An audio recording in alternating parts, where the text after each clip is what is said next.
안녕하십니까, 알림이 황희두입니다. 김건희 녹취록 보도 이후 계속해서 김건희 만행이 터져 나오고 있습니다. 김건희가 비선 실세라는 얘기가 나올 수밖에 없는 상황인데요.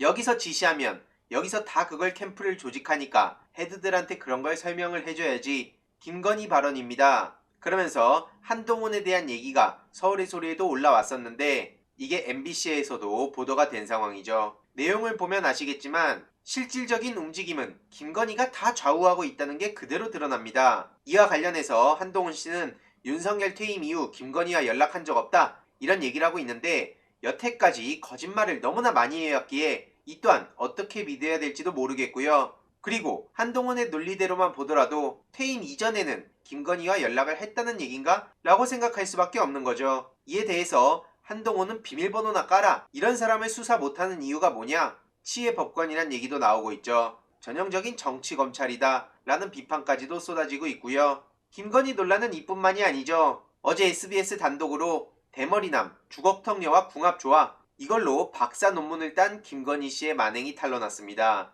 어떻게 저런 것도 논문이라고 박사학위를 주나 모르겠다. 이런 사람이 윤석열과 쌍으로 다른 나라 정상들과 정상회담하는 모습을 상상만 해도 끔찍하다, 이런 반응이 나오고 있고요. 국민대 박사학위는 이런 수준에도 주는구나 라는 비판도 쏟아지고 있죠. 이와 관련해서 이준석 당대표는 침묵으로 넘어갈 수 없을 겁니다. 김건희 향한 비단 주머니 엄청 많다 그러고, 분명히 본인 입으로 김건희가 나오면 훨씬 대중적 호감을 얻고 김건희 리스크는 없을 거라고 얘기하지 않았습니까? 어마어마한 것들이 계속 터지고 있습니다. 평론가가 아닌 당대표 이준석은 당연히 입장을 내야 되는 거 아닙니까?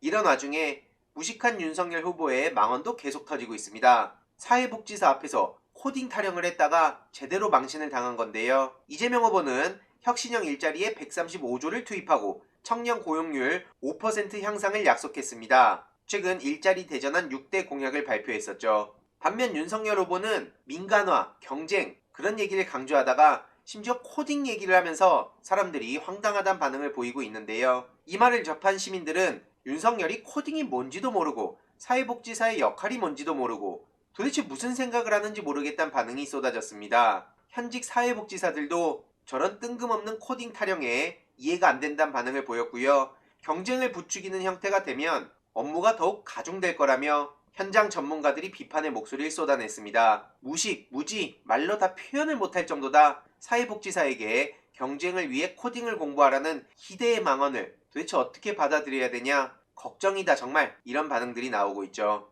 게다가 공기업 등의 지역 인재 의무 채용 확대에 대한 찬반 내용이 최근 커뮤니티를 발칵 뒤집었는데요. 보시다시피 이재명 후보는 답변을 보류했고 윤석열 후보는 찬성한 상황입니다.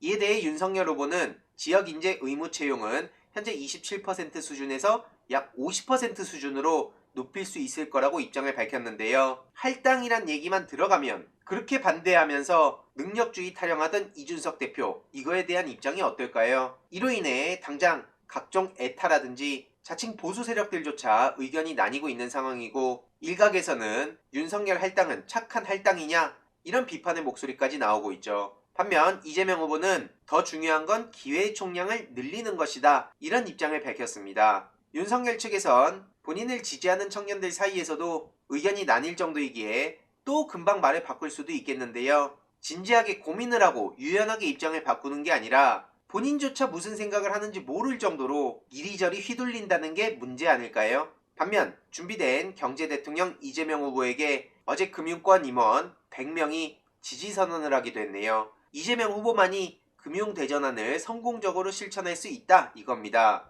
수학행 공약 51번으로 가상자산 손실 5년간 2월 공제, 그리고 투자 수익 5천만 원까지 비과세, 이런 내용이 나오기도 했는데요. 35조 추경 논의 제안에도 윤석열 안철수 씨는 즉각 거부를 했다고 하네요. 이것만 보더라도 민생 경제를 챙기는 후보가 누군지 쉽게 알 수 있고요. 당장 윤석열 측은 50조 100조 타령을 했었는데 그냥 또 본인들 분리하면 포퓰리즘 타령하니 기가 차지 않습니까? 어쨌든 이재명 후보는 오늘 청년 국가 인재 영입 발표와 청년 공약을 발표하고 1인 가구를 찾아가고 속리단길 걷기 일정을 소화할 예정이라고 합니다. 추가적인 소식 계속해서 전해드리도록 하겠습니다. 이번 내용도 유익했다면 구독, 좋아요, 알림 설정 멤버십 가입 정말 큰 힘이 된다는 점 말씀드리고 싶습니다. 이번 내용도 주위에 널리 공유 부탁드립니다.